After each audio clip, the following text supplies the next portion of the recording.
Congress party के प्रत्याशी पंकज उपाध्याय जी,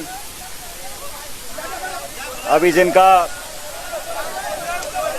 उद्बोधन आपने सुना, आचार्य प्रमोद किशन जी, जीतू पटवारी साहब,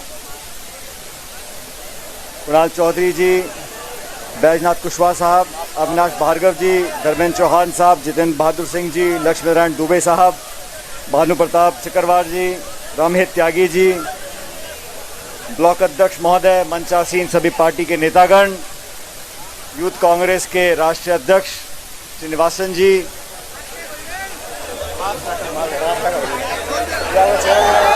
सुन लो,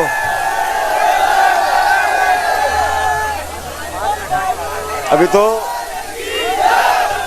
मास्क पहने पहने भाषण सुन लो, जब उतारने पे आऊंगा तो रुकूंगा नहीं।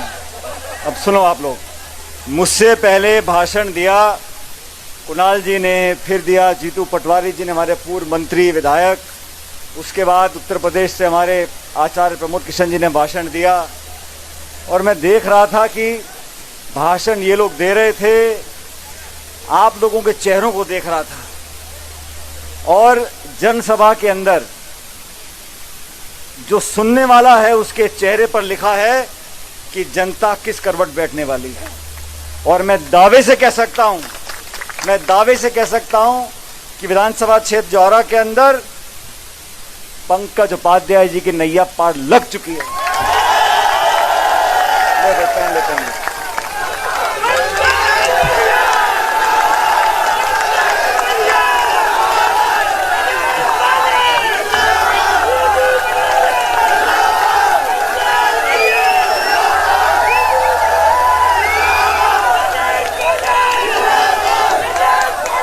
अब सुनो, ये पंकज उपाध्याय कितना खुशनसीब उम्मीदवार है। सारे काम छोड़कर जयपुर से मैं आया ग्वालियर से लिए हेलीकॉप्टर, आपके विधान क्षेत्र में आया, इसकी गाड़ी मैंने चलाई। जब ये भाषण दे रहा मैं इसके बगल में खड़ा हूं। मैंने भी ठान ली है कि इस उपाध्याय को विधायक बना के छोड़ेंगे।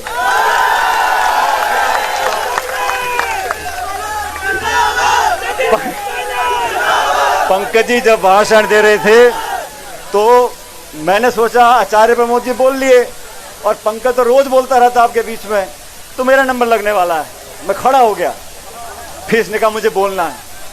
मैंने कहा मैं खड़ा हो गया, और मैं अगर बैठ गया तो पंकज की बात कच्ची पड़ जाएगी। इसलिए मैं और पंकज जी और हमारे तमाम साथी, अब ये देखो लाइन में पटवारी जी बैठे हैं, कुणाल जी बैठे हैं, श्रीनिवासन जी बैठे हैं, 3 नौजवान, और सबसे नौजवान हमारे आचार्य प्रमोद बैठे हैं। जवानी ऐसे लखर रही मुंह के ऊपर, देखो आप, इतने नौजवान टीम, नौजवान उम्मीदवार, नौजवान मतदाता, आप लोगों से आग्रह करने के लिए आया हूं। विधानसभा में चुनाव हो रहा है, उपचुनाव हो रहा है, ये मौका दोबारा मिला है मध्य प्रदेश की जनता को दिखाने के लिए, चंबल की माटी का जो शौर्य है वो दिखाने का मौका आपको मिलेगा। 3 तारीख को बटन दबाओ, हाथ के पंजे पर निशान पर बटन दबाकर पंकज को भोपाल भेजो। आप लोगों के बीच में ईमानदारी से जिस व्यक्ति ने काम किया, कांग्रेस पार्टी ने उसको उम्मीदवार बनाया है, और पूरा कांग्रेस का परिवार चट्टान की तरह इसके साथ खड़ा है, इनके पीछे खड़ा हुआ है। आज आपको फर्क करना पड़ेगा, कौन क्षेत्र की, इलाके की, जिले की, विधानसभा की भलाई करना चाहते हैं और कौन भलाई नहीं कर सकते। वो सोच, वो विचारधारा, वो कांग्रेस पार्टी जब हमारी सरकार दिल्ली में थी, नए नए कानून बनाए। आज नरेगा इस देश में लग रहा है, कोरोना से जो अर्थव्यवस्था चौपट हो गई, आज गरीब के मुंह में निवाला अगर से मिल रहा है तो नरेगा के माध्यम से मिल रहा है। किसान का कर्जा माफ मनमोहन सिंह जी ने किया, कांग्रेस की सरकार ने किया। जिस दिन कमलनाथ जी मुख्यमंत्री बने उसी दिन अपने कलम से दस्तखत कर दिए कि किसानों का ऋण माफ हम करने जा रहे हैं। मैं पूछना चाहता हूं मुख्यमंत्री जी से, जो 3 बार मुख्यमंत्री रहने के बाद जब जनता ने विदाई करी तो पिछले दरवाजे से आके बैठ गए, और आपके कार्यकाल में जो जो कांड हुए उनका जवाब कौन देगा। हिंदुस्तान में सबसे भयानक कांड हुआ, व्यापम हत्याकांड हुआ, कितने लोगों की जान गई व्यापम में, आज तक किसी नेता को सजा नहीं हुई। इतने बड़े घोटाले खान में हुए, खनन में हुए, बजरी में हुए, कोई पूछने वाला नहीं है। जनता ने आपको घर बिठाया था, आप सत्ता के लालच में दोबारा आकर यहां बैठ गए। लेकिन ये जनता और मतदाता बहुत समझदार है।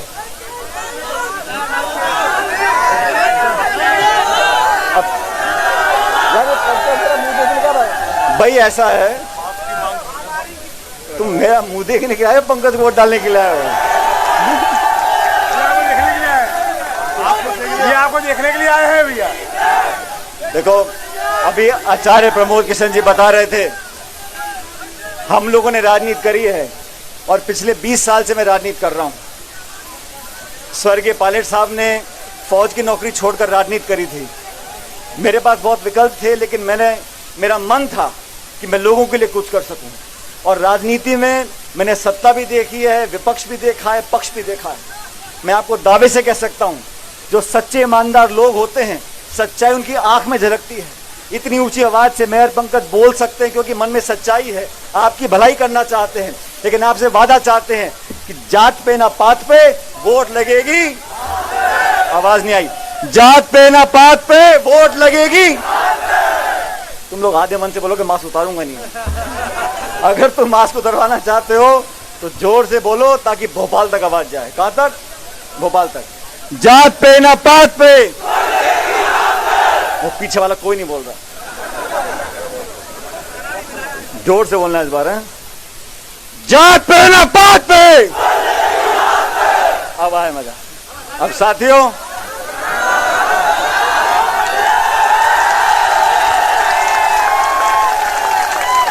मैंने कुछ दिनों से हजामत नहीं बनाई थी, तो मुझे लगा मास्क लगा के काम चल जाएगा। लेकिन जनता और आप सब लोगों का मन रखने के लिए ये तो छोटी चीज मांगी आपने, कभी कुछ बड़ी चीज मांग लोगे तो दिल खोल के देने को तैयार हूं आप लोगों को। इस इलाके के लोगों का, ये रहा मेरा राजस्थान का प्रदेश, हमारा रिश्ता रोटी बेटी का रिश्ता है, भाई भाई का रिश्ता है। और राजस्थान में हम लोगों ने मेहनत से कांग्रेस की सरकार बनाई है। ये मौका आप लोगों को मिला मध्य प्रदेश में, जहां जहां उपचुनाव हो रहा है। साथियों, हवा बदल चुकी है।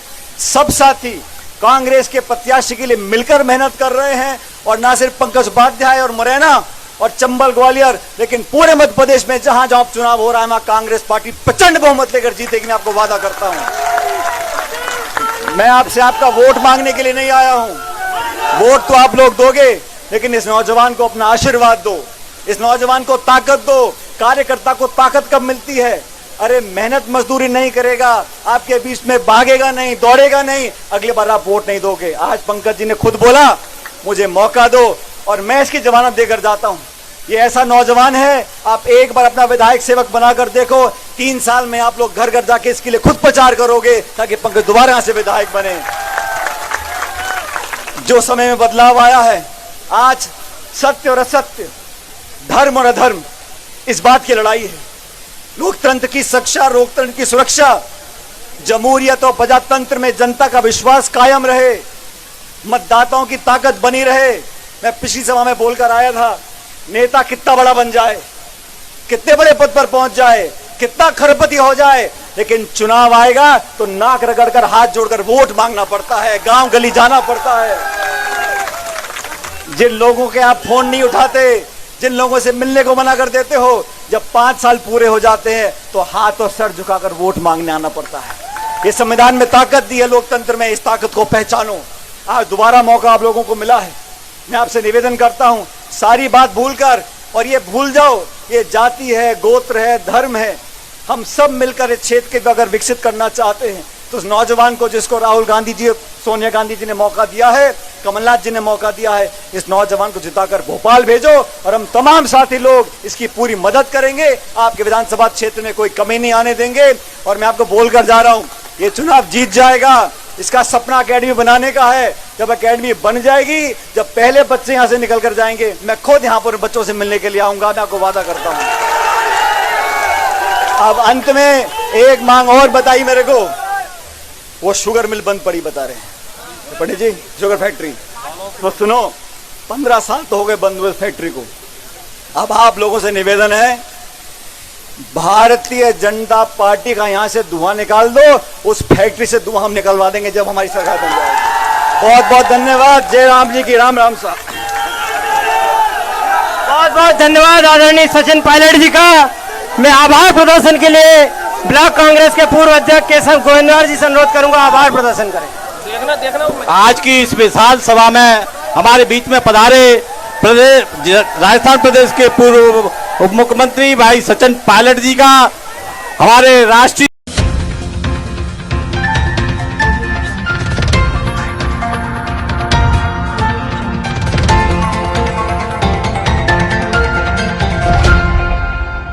Audio Jungle.